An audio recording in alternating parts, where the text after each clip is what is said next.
Welcome everyone to today's video, जहां हम अपने पेशेंट्स के ट्रांसफॉर्मेशन स्टोरीज शोकेस करेंगे। चलिए शुरू करते हैं अपने फर्स्ट पेशेंट से। रोज ट्रेन में सफर करने वाला एक टीटी जो हमारा पेशेंट है। May I have your attention, please? ये अपनी पर्सनल लाइफ में किस स्ट्रगल से गुजरता होगा? बोलते हैं ना, पास में बैठे होते हैं तो एक पर्सनल नाम उभर के आता है किसी के मुंह से, हाँ भाई टकले। रोज अलग अलग शहर, अलग हवा, पॉल्यूशन, पानी और खान पान। सर एयरफॉल का रीजन तो यही है कि खाना पीना टाइम से नहीं मिलना। धीरे धीरे उन्हें हेयर फॉल की तरफ ले आया, और जब उनकी ही उम्र के लोग उन्हें बल्डनेस की वजह से कुछ हम उम्र के आदमी भी जब अंकल बोल देता है कि अंकल, तो थोड़ा अजीब लगता है, उसमें कॉन्फिडेंट गिरता है। हर दिन अलग अलग सिटीज में जाकर भी पेशेंट ने अपने हेयर ट्रांसप्लांट के लिए सिर्फ QHT क्लिनिक को ही क्यों चूज किया? मेरा नाम शिव कुमार मीणा है। आज मैं QHT हरिद्वार ट्रांसप्लांट करवाने आया हूँ। सर एयरफॉल का रीज़न तो यही है कि खाना पीना टाइम से नहीं मिलना और थोड़ी लापरवाही अपने, और कुछ ऐसे भी होते हैं जैसे मेरे मामा के हैं तो वंशानुगत भी होते हैं ये रीज़न। तो कह नहीं सकते कि एक प्रॉपर रीज़न क्या है। ये मेरे को कम से कम हो गए, मेरे को 3 साल हो गए। हाँ किया था मैंने रेगुलर 7-8 महीने तो जयपुर से दवाई ली थी इसके लिए, इसके रिगार्डिंग। उसके बाद में मैं जब जॉब लगा तो मैं जलगांव में भी 2-3 बार इसके लिए PRP करवाई है। तो जब तक करवाते हैं जब तक ठीक है, उसके बाद में फिर वो कुछ अपनी भी लापरवाही होती है कि रेगुलर नहीं करवा पाते अपन वो चीज़ें। नहीं सर, उसके बाद में कोई साइड इफ़ेक्ट नहीं था, बट बाल झड़ना तो स्वाभाविक है कि पहले जो रुखे हैं वो झड़ेंगे ही, फिर दवाइयाँ बंद कर देंगे। तो नहीं सर, कोई देसी नुस्खा नहीं अपना, विश्वास भी नहीं करता मैं इन चीज़ों पे। फ़र्क क्या है, वो सारी चीज़ें देखो कम उम्र में ये चीज़ें हो जाती है तो कुछ तो गलतियाँ रहती है, कुछ डिप्रेशन होता है, घर की भी प्रॉब्लम होती है कुछ, तो उसकी वजह से भी ये डिप्रेशन आ जाता है तो भी बाल उखड़ते हैं। बट कॉन्फिडेंट तो गिरता ही है जब बाल नहीं है, तो श्योर है। हाँ सर, ये है वर्क लाइफ में फ़र्क पड़ता है। कुछ हम उम्र के आदमी भी जब अंकल बोल देता है कि अंकल सीट है क्या, कुछ चीज़ें बोलते हैं तो थोड़ा अजीब लगता है, उसमें कॉन्फिडेंट गिरता है अपना। सर 1 साल पहले मैं मन बना चुका था, बट किसी ने बोला कि अपन PRP करवा लो तो भी जो हेयर लॉस है वो रुक जाते हैं। तो मैंने 2-3 बार वहाँ करवाया था, और बाद में पता चला कि अगर प्रॉपर नहीं करवाएंगे अपन तो ये चीज़ें संभल नहीं पाएंगे। सर किसी को नहीं बताया, मैं पहले करवाना चाहूँगा, फिर रिजल्ट इसका अच्छा आएगा घर वालों को तब बताना चाहूँगा। सर टिप्पणी तो क्या है, डॉक्टर लोग हैं, वो भी डॉक्टर बोलते हैं कि ये तो एक माइनर सर्जरी है। मैंने इसके रिसर्च भी किया है, इस पर देखा भी है, गूगल भी किया था कि ये तो बहुत माइनर सर्जरी है, इस पर कोई इफेक्ट भी नहीं हो सकता। आप अगर डॉक्टर के हिसाब से चलोगे तो जहाँ तक एक रिजल्ट बहुत अच्छी देखने को मिलेंगे। सर उम्मीदें तो बता नहीं सकते नहीं कि क्या क्या लेकर आए, कुछ पर्सनल उम्मीदें भी हैं। वो तो सर सारी चीज़ें बदल जाती है। एक तो बोलते हैं ना, पास में बैठे होते हैं तो एक पर्सनल नाम उभर के आता है किसी के मुंह से, हाँ भाई टकले, तो बुरा लगता है ना थोड़ा, और कम उम्र में बाल जाना बुरी बात है। हाँ सर, फील तो बढ़िया है, मेरे को इन चीज़ों से कोई फ़र्क नहीं पड़ता। कुछ भी मेरे बॉडी में कुछ भी हो, मेरे को इन चीज़ों से फ़र्क नहीं पड़ता। बट 3800 ग्राफ्ट की बात हुई थी मेरी। सर नर्वस तो मैं होता नहीं हूँ। टीटी आदमी, अगर टीटी आदमी नर्वस हो जाएगा फिर मज़े नहीं आएंगे ना। सर जब तक मैं सर्जरी के लिए जाता हूँ, आप लोग बने रहें वीडियो तक लास्ट तक। थैंक्स।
आज मेरी सर्जरी कंप्लीट हो चुकी है, आप देख सकते हैं। सभी स्टाफ का बिहेव अच्छा है। पहले नर्वस था, बाद में पता नहीं चला कब सर्जरी हो गई। अच्छा रहा, सभी स्टाफ सारी चीज़ें कोऑपरेट है, पता ही नहीं चला। सर्जरी कंप्लीट होने के बाद अब आया हूँ, फुल्ली सेटिस्फाई हूँ। अगली ग्रोथ कैसी होती है 6 महीने के बाद वो देखते हैं। और मैं सुबह 7:30 बजे आया था, तो सारे लोग आ गए, सबका बर्ताव अच्छा था, बोलना फ्रेंडली लोग थे, सारे सब अच्छे थे। डॉक्टर साहब भी आए थे। थोड़ी देर जो पेन किलर लगाया, वो एनेस्थीसिया लगाया था, उसके बाद मुझे पता ही नहीं चला कब मेरी सर्जरी कंप्लीट हो गई।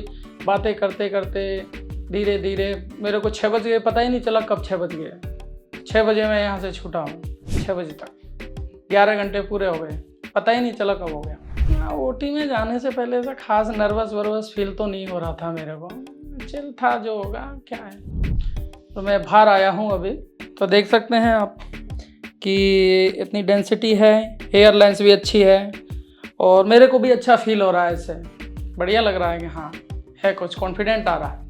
हाँ, सर्जरी का तो एक्सपीरियंस सही था, सारे का स्टाफ अच्छा था, बोलना चलना। कभी कभी मेरे को नींद आ जाती थी, तो मेरे को क्या है, मेरी आदत है बोलने की, तो मेरे को बोलने वाला नहीं मिलता, तो मेरे को थोड़ा ऐसा फील होता है कि मैं कहाँ हूँ, कैसा हूँ। तो बोलना चलना थोड़ा इधर उधर, कम बातें करने लग गए थे। शायद ऊपर से भी प्रेशर होगा कि तुम बातें मत किया करो, उसकी मैं कह नहीं सकता, बट और ठीक था। कभी कभी क्या है, बातें कम करते थे और मेरे को आदत ज़्यादा बात करने की है, बट बोर फील नहीं हुआ मेरे को, सब अच्छे थे। मैं खुद ही बोल रहा था उनसे, देख रहा था, पहले भी मैंने देखा था, कई लोगों से सुना भी था, सर्च भी किया कि QST जो टेक्निक है अच्छी टेक्निक है। अपने ग्राफ्ट लेके और डायरेक्ट तो फटाक से लगा देते हैं तो अच्छी ग्रोथ करती है। तो मैं अभी इतनी दूर से आया हूँ, तो QST टेक्निक के लिए आया हूँ, तो जाहिर सी बात है कुछ अच्छा सोच के आया हूँ। अच्छी लगी थी मेरे को, इस वजह से मैं आया। अभी तो हो गया है कंप्लीट। डॉक्टर साहब ने सारी चीज़ें बता दी है, कैसे केयर करना है 5-7 दिन तक। फिर 5-7 दिन की जो पेन किलर वगैरह टेबलेट्स हैं वो भी अच्छी तरीके से बताई है, और इसको साफ़ रखने का कैसे रखना है, सारी चीज़ें दे दी है उन्होंने, कैसे ऐसे आपको केयर करना है। 2 या 4 महीने बाद आऊँगा, तो जो भी ग्रोथ रहेगी मैं श्योर बताऊँगा, सभी को बताना भी चाहूँगा। आगे जो ग्रोथ बताऊँगा मैं, उसके लिए आप वीडियो के लास्ट तक बने रहिएगा। थैंक्स।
अभी आपने पेशेंट एक शिव कुमार का ट्रांसफॉर्मेशन जर्नी देखा। अब चलते हैं अपने नेक्स्ट पेशेंट प्रतीक नैन की तरफ। चलिए उनका एक्सपीरियंस थोड़ा और क्लोजली देखते हैं। वैसे ऑस्ट्रेलिया में रहता हूँ। मजाक वो इसकी एज क्या लगती है। वो बोली आई थिंक ही इज 33। सबसे पहला तो मेरा जेनेटिक्स है। हमारे परिवार में मेरे पापा, दादा, भाई सभी को ऐसे ही है जैसा मैं पहले था। मेरे रील्स हैं, देख लेना इंस्टाग्राम पे जा करके। जो लोग आए थे उनका ट्रस्ट देख कर के मुझे वो काफ़ी जेन्युइन फीलिंग आई, तो इसलिए मैंने QHT को चूज़ किया। अप्रोक्सीमेट 5000 ग्राफ्ट्स लगे हैं मुझे, शायद थोड़े ज़्यादा ही लगे हैं।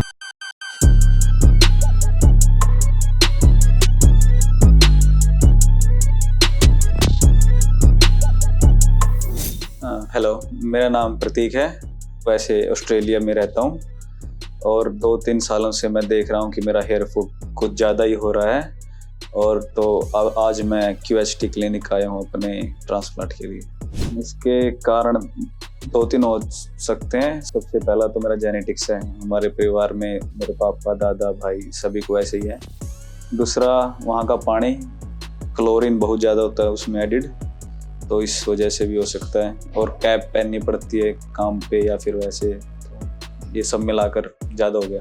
ज़्यादा तो यही रहता है कि ज़्यादा कॉन्फिडेंस से नहीं जा सकते आप कहीं, अगर इस उम्र में आपके साथ वाले भी है ना, तो हो जाता है, थोड़ा फील हो जाता है कि हाँ थोड़ा खुल के नहीं रह सकते हमेशा, अगर कैप पहननी पड़ती है, मन भी ना हो तब भी पहननी पड़ती है। और जैसे हम वहाँ पे काम करता हूँ मैं, रेस्टोरेंट हमारा मतलब उनका ही है, ऑस्ट्रेलियंस का, तो वहाँ पे पार्टी थी एक, एनुअली समर से पहले पार्टी होती है एक नाइट, वहाँ पे बैठते हैं ऐसे रैंडमली, टिकट्स थी मतलब वो कुछ बॉल निकालनी थी, वहाँ पे टिकट नंबर आता है, वहाँ पे बैठते थे, वहाँ पे मेरा नंबर आ गया।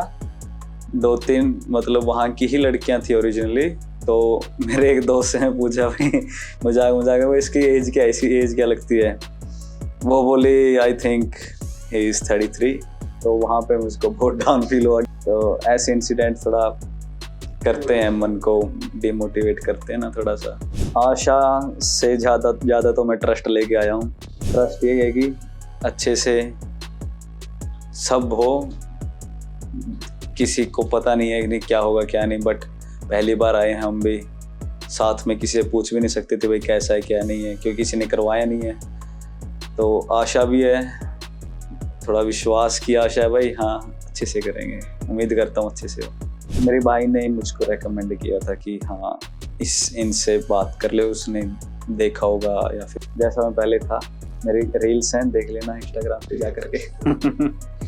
QHT चूज़ मैंने इसलिए किया, जब मेरे को रेकमेंड किया गया मेरे भाई से कि QHT में देख लो इनसे बात करके, तो आई स्क्रॉल्ड, वहाँ पे देखा, कुछ ट्रस्टेड वाइब कह लो या फिर जो लोग आए थे उनका ट्रस्ट देख कर के मुझे हुआ। और जैसे मैंने इनसे कम्युनिकेट किया, तो द वे जैसे कम्युनिकेट हुआ दोनों के बीच में अच्छा था, काफ़ी जेन्युइन फीलिंग आई, तो इसलिए मैंने QHT को चूज़ किया। अभी मन में विचार यही आ रहा है कि ये जब ट्रांसफॉर्मेशन वीडियो बन के आएगी, ये बहुत ही अच्छी बन के आए।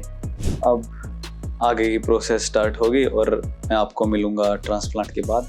अच्छा लग रहा है, थोड़ी घबराहट सी है। जब इसका रिजल्ट आवा नहीं, मैं दोबारा 1 नंबर का ND गच 1 नंबर का लागूंगा।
मेरा नाम प्रतीक है और आज मैंने QHT से अपना हेयर ट्रांसप्लांट कराया है।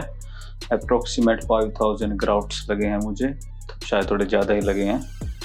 एक्सपीरियंस अच्छा था, कोऑपरेटिव थे डॉक्टर, बिहेवियर भी अच्छा था, हर बार आपसे पूछते हैं कोई इश्यू तो नहीं है, दर्द तो नहीं है, सब कुछ अच्छा था। अच्छा एक्सपीरियंस था मेरा। नहीं, जब जो एनेस्थीसिया देते हैं तब मामूली सा होता है, जैसे कोई आपको पिंच कर रहा हो, अदरवाइज जब उसका असर होता है तो एवरीथिंग ऑल एंड गुड है। मैं एक्सपेक्ट कर रहा हूँ फुली ग्रोन हेयर्स, पहले थे विद डेंसिटी एंड ऑल, अच्छा रहे आगे, अच्छा ग्रो करे और वापस आने की ज़रूरत ना पड़े। बस अभी ड्रेसिंग करवा करके बस घर जाने का प्लान है। सभी staffs including technicians, doctors and nurses, सभी का बिहेवियर अच्छा था। आपसे बार बार कंसल्ट करेंगे, वो अच्छा है, बार बार पूछेंगे कि आपको किसी चीज़ का इश्यू तो नहीं है, everything was all good. Nervousness होती है, ये यूजुअल है, कॉमन है नर्वसनेस होना, पर दर्द नहीं होता है। थोड़ा सा मामूली सा पिंचिंग टाइप होता है जब आपको थोड़ा इंजेक्ट किया जाता है, अदरवाइज आपको कोई भी दर्द नहीं होगा। ऐसा लगेगा कि बस कुछ ऊपर खेल रहे हैं कोई, अच्छा ही है, कोई ज़्यादा दर्द नहीं होता। अच्छा है, बाहर से अपना Indian medicare system, health care system very good है एज़ कम्पेयर्ड, अगर हम कंपेयर करें अब्रोड से। प्रिकॉशंस यही है कि पसीना नहीं आने देना है, बाहर जाओ तो अपनी जो ये हेड किट वो है वो डालना है। अल्कोहल, स्मोकिंग और ज़्यादा स्पाइसी ऑयली से परहेज रखना है आने वाले 1-2 हफ्ते। और जो पीछे डोनर एरिया है वहाँ पे अपना ट्यूब लगानी है रेगुलरली 5 दिन तक। फिर हेड वॉश करना है, हेड वॉश कंटिन्यूसली करना है अपने को। अच्छा लग रहा है, ऐसी कोई इश्यू वाली बात नहीं है। मन में तो कभी से था, बट पिछले 6 महीने से ज़्यादा था कि भाई हाँ करवाना ही है। तो मैंने अपनी डेट्स अपने काम के अकॉर्डिंग मैंने डेट्स ली अपनी, फिर बना स्केड्यूल। एक है ट्रांसप्लांट का था, 1-2 चीज़ें और है वो करके फिर वापसी डन अपना काम पे वापस। Thank you QST।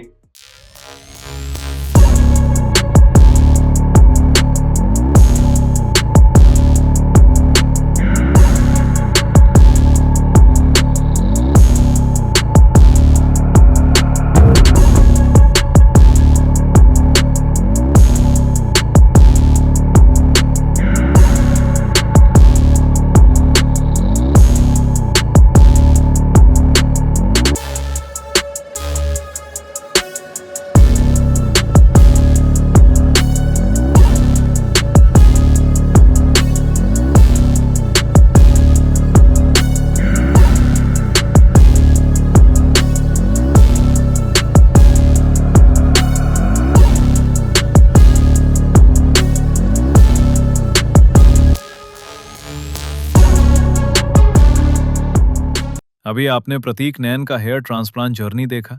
फाइनली मिलते हैं अपने लास्ट पेशेंट फुरकान से और उनका हेयर ट्रांसफॉर्मेशन जर्नी देखते हैं। सबसे बड़ी बात ट्रस्ट एंड रिजल्ट। ट्रांसप्लांट कराने का देखो यार, टू बी वेरी ऑनेस्ट, मैं जाने वाला था टर्की। जब मैं जापान गया तो सीवियर हेयर फॉल होना स्टार्ट हुआ। जैसे मैं हाथ से पकड़ता था तो एकदम आते थे बहुत सारे। The results may be around 65 or 70%, but at QHT the result may vary from 99%. डर लगा है थोड़ा पता नहीं क्या होगा, कैसे होगा। Hello, my name is Furkan. I am a research scientist in Japan. I am working in aerospace engineering. I came to QHT for my hair consultation. I heard about it from my friend Dr. Asjad, and one of my friend already got one hair transplant here. His name is Dr. Ismail. जब मैंने उसको देखा तो मुझे नहीं लगा कि उसका ट्रांसप्लांट हुआ है, क्योंकि उसकी hair lines especially from front was quite natural, so which was very nice. So that's why I came here. So the doctor here suggested me almost 4,500 grafts, which may vary from 5,000. And about QHT, yes, I researched on YouTube, and my friend Dr. Asjad already know many institutes. There are 3 different techniques, but at QHT they have like simultaneous technique. I don't know exactly the name, I'm sorry. They will just take a follicle and then they will implant it, and so in this the dwell time of the follicle is extremely reduced, and the result may vary from 99%. जब मैं Japan गया तो severe hair fall होना start हुआ। जैसे मैं हाथ से पकड़ता था तो एकदम आते थे वो सारे। और उसका रीज़न क्या है यार, मैंने कभी केयर नहीं किया मतलब अपने हेयर्स के बारे में, तो शायद ये रीज़न हो सकता है। वर्किंग इन जापान यार is very nice. Yes, you have to work hard everywhere. Transplant कराने का देखो यार, टू बी वेरी ऑनेस्ट, मैं जाने वाला था टर्की ट्रांसप्लांट के लिए इस ईद पे। तो मैंने अजद से बात की कि मैं ऐसे सोच रहा हूँ। अजद ने बोला कि टर्की भी अच्छा है, लेकिन इंडिया भी अभी अच्छा खासा हब बन रहा है इसका ट्रांसप्लांट का। उसने मुझे बहुत सारे ऑप्शंस बताए कि ये सब ही यहाँ पे। तो उसने QHT का बताया, क्योंकि ट्रांसप्लांट का आपके बारे में बताया था मुझे। और यहाँ से वो बोल रहा था कि मैं इसको इसलिए बता रहा हूँ क्योंकि एक हमारे दोस्त ने ऑलरेडी कराया, हाँ, तो रिजल्ट्स काफ़ी अच्छे थे, तो मुझे भी अच्छा लगा कि ओके। और फिर मैं मतलब due to some circumstances I have to travel India, और तब मैंने सोचा कि ट्राई करते हैं आपको। फिर मैंने कंसल्टेशन लिया यहाँ पे और मुझे रियल लगा, अच्छा लगा, मतलब लोग अच्छे लगे और मतलब ट्रस्टवर्दी लगे। तो मैंने कहा ओके लेट्स गो। टर्की का मन मैंने इसलिए बनाया था क्योंकि आपने भी शायद सुना ही होगा पहले कि अगर हेयर ट्रांसप्लांट कहीं कराना है तो सबसे पहले माइंड में आता है कि टर्की वही है। तो बाकी मैं रिस्क नहीं लेना चाहता था, मैं ट्रस्ट वर्दी जगह कराना चाहता था, भले ही थोड़ा बहुत टाइम लग जाए, कुछ लग जाए, लेकिन अच्छी जगह हो। तो फिर टर्की का अभी तो कैंसिल होगा ऑलमोस्ट, क्योंकि हम इधर आ गए, मुझे अच्छे भी लगे यहाँ पे, ट्रस्ट वर्दी लगे लोग। सबसे बड़ी बात ट्रस्ट एंड रिजल्ट। तो मेरे जो दोस्त थे इस्माइल, उनके रिजल्ट बहुत अच्छे हैं। तो ट्रस्ट तो मतलब पहले रिजल्ट देखा मैंने, फिर यहाँ पे मैं आया, कंसल्टेशन किया मैंने, तो लोग पोलाइट लगे और मतलब लोग स्ट्रेट फॉरवर्ड लगे, बातें करते थे। ठीक है, मैं करा के देखते हैं यहाँ पे। यार I am expecting more honestly. Yes, I hope the results would be very nice. Natural, कि मैं नेचुरल दिखूं, कि लगे ना कुछ ऐसा है, मतलब कोई प्रॉब्लम नहीं है, ऑब्वियसली हुआ है ट्रांसप्लांट, लेकिन नेचुरल दिखे तो अच्छा है। बेस्ट ट्रांसप्लांट तो यार वही होता है कि जिसमें लगे कि मतलब लुक्स नेचुरल आ रहे हैं। अगर उसमें आपको कोई नोटिस कर ले रहा है कि ट्रांसप्लांट हुआ है और जो हेयर लाइन से मतलब सीधी जैसे स्केल से किसी ने खींचा है, तो उसमें मज़ा नहीं आता है। बाकी जिग-जैग रहे जैसे नॉर्मल होता है, नेचुरल होता है, तो मज़ा तो नेचुरल में ही आता है। तो थोड़ा सा नर्वस, बस थोड़ा सा। तो अभी मैं जाऊंगा अपनी हेयर लाइन्स के लिए, उसके बाद मेरा ट्रांसप्लांटेशन स्टार्ट होगा और it will be for 2 days almost, और after that see you again इंशाल्लाह। ये है फुरकान की स्कैल्प की इनिशियल कंडीशन, जहां वह डिफ्यूज ग्रेड 6 के एडवांस्ड चैलेंजेस का सामना कर रहे थे। उनकी हेयर लाइन कंप्लीटली रिसीडेड हो चुकी थी, फ्रंटल और मिड स्कैल्प काफी हद तक थिन और डैमेज हो चुके थे, साथ ही उनका क्राउन एरिया भी डे बाय डे वीक होता जा रहा था। फिर डिटेल्ड स्कैल्प एनालिसिस के बाद हमारे एक्सपर्ट्स ने डायग्नोज किया कि फुरकान के स्कैल्प पर डिफ्यूज ग्रेड 6 स्टेज की थिनिंग प्रेजेंट थी। डिफ्यूज पैटर्न बॉल्डनेस में क्लियर बॉल्ड पैचेस नहीं दिखते, बल्कि पूरी स्कैल्प पर थिनिंग इवनली स्प्रेड हो जाती है। बिल्कुल फुरकान के केस की तरह उनकी बॉल्डनेस एडवांस स्टेज पर थी, लेकिन एक स्ट्रॉन्ग पॉजिटिव फैक्टर यह था कि फुरकान के पास डेंस और हेल्थी डोनर एरिया अवेलेबल था। यह उन्हें हेयर ट्रांसप्लांट के लिए एक आइडियल कैंडिडेट बनाता था। प्रॉपर प्लानिंग और QHT क्लिनिक की एडवांस्ड QHT टेक्निक के साथ उनके लिए नेचुरल लुकिंग और लॉन्ग टर्म रिजल्ट्स अचीव करना पॉसिबल था। तो चलिए अब जानते हैं कि कैसे हमारे एक्सपर्ट्स ने फुरकान के केस को सक्सेसफुली प्लान और एग्जीक्यूट किया। अगर आप भी हेयर ट्रांसप्लांट कराने का सोच रहे हैं तो QHT क्लिनिक की नियरेस्ट ब्रांच विजिट करें, चाहे वह हरिद्वार, दिल्ली, गुरुग्राम या हैदराबाद में हो, और अपने हेयर कॉन्फिडेंस की नई शुरुआत करें। बॉल्डनेस एग्जामिनेशन के बाद हमारे एक्सपर्ट्स ने फुरकान के हेड को शेव किया और मेडिकेटेड सोल्यूशन से क्लीन करने के बाद उनके फेशियल फीचर्स के according custom shape hairline design करी। हेयरलाइन को ग्लोबुलर पॉइंट से डिस्टेंस मेजर करते हुए डिजाइन किया गया था। मार्किंग्स के बाद पेशेंट का फॉरहेड ज्यादा वाइड नहीं लग रहा था और हेयरलाइन उनके फेस के अकॉर्डिंग परफेक्ट नजर आ रही थी। हेयरलाइन के साथ साथ कंप्लीट अफेक्टेड एरिया को मार्क किया गया, including frontal, mid scalp and crown region. Hairline design final हो जाने के बाद सर्जरी स्टार्ट हुई, जिसमें सबसे पहले रेसिपिएंट और डोनर एरिया में एनेस्थीसिया इंजेक्ट किया गया। इसके बाद रेसिपिएंट एरिया में स्लिट्स क्रिएट की गई, क्योंकि स्लिट क्रिएशन ही डिसाइड करता है कि इम्प्लांटेड हेयर किस डायरेक्शन में ग्रो करेंगे, डेंसिटी कैसे अपीयर होगी और फाइनल रिजल्ट कितने नेचुरल दिखेंगे। स्लिट क्रिएशन कंप्लीट होने के बाद QHT टेक्निक को फॉलो करते हुए एक्सट्रैक्शन और इम्प्लांटेशन का प्रोसेस स्टार्ट हुआ। ओके, सो मेरा नाम फुरकान है। आया था मैं QHT में, और मेरा आप देख सकते हैं हेयर सर्जरी ट्रांसप्लांट हो गया है, और इसमें मुझे लगे हैं almost 5500 grafts. It was very smooth, the staff was very nice, very polite, they consider very much about me, we got some break time to have lunch, and yes it was perfect. Absolutely very cooperative staff, very nice staff. I got everything cleared what I asked. To be very honest, मैं भी मतलब डरा हुआ था starting में, ताकि पता नहीं क्या ही होगा, लेकिन ड्यूरिंग सर्जरी ये बहुत नॉर्मल था, मुझे कुछ भी फील नहीं हुआ, बहुत ही ज़्यादा नॉर्मल था। It is very basic, like you can say very light treatment. ये बहुत मतलब मुझे पेन वगैरह नहीं हुआ, क्योंकि ऑब्वियसली वो लोग एनेस्थीसिया देते हैं, लाइट एनेस्थीसिया लोकलाइज्ड, तो नहीं होता है, वो बहुत बेसिक होता है, बहुत स्मूथ होता है। मैं कहूँगा यार, अगर हो रहा है आपका हेयर लॉस, तो मतलब आप कंसीडर कर सकते हैं लेना, इसमें मतलब कुछ भी ऐसा फेयरफुल होने की कोई ज़रूरत नहीं है। अगर आप इसके लिए विलिंग हो, अपने हेयर को रिग्रो करना चाहते हो, of course you can go with it, there is no need to fear. मैं सुबह से मेरी सर्जरी चल रही थी, 12 घंटे हो गए, लगभग 12 घंटे से सर्जरी चल रही। सुबह 7:15 मेरी स्टार्ट हुई थी और जस्ट नाउ फिनिश हुई है, तो ऑलमोस्ट 12 घंटे हो गए। तो मैं जाना चाहता हूँ डिनर करके, बस सोना चाहता हूँ, यही है अभी तो। हाँ यार, मैं नॉर्मल हूँ, क्योंकि मैं डरा हुआ बहुत था पहले कि पता नहीं क्या ही हो जाएगा, क्या होगा, कितना मैं मतलब अनकॉन्शियस हो गिर जाऊंगा, क्या होगा, लेकिन कुछ भी नहीं है, बहुत ही स्मूथ था। तो इसलिए मुझे ठीक लग रहा है कि मैंने जितना सोचा था इतना कुछ भी नहीं है, बहुत स्मूथ प्रोसेस है यार। अभी तक के एक्सपीरियंस में से QHT को I would say out of 10 9.5, very nice.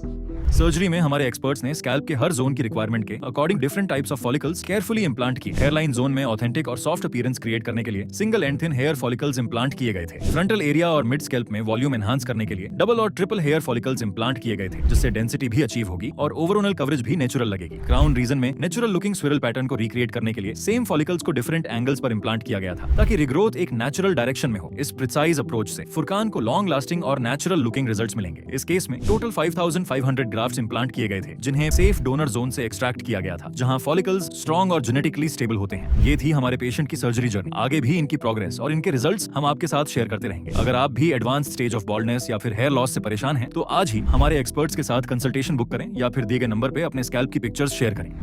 Hello friends, अगर आपने अभी तक हमारे चैनल को सब्सक्राइब नहीं किया है तो प्लीज इस वीडियो को लाइक कीजिए, शेयर कीजिए और हमारे चैनल को सब्सक्राइब कीजिए। और ध्यान रहे बेल आइकन दबाना ना भूलें, जिससे हमारे हर वीडियो का अपडेट आपको समय समय पर मिलता रहेगा।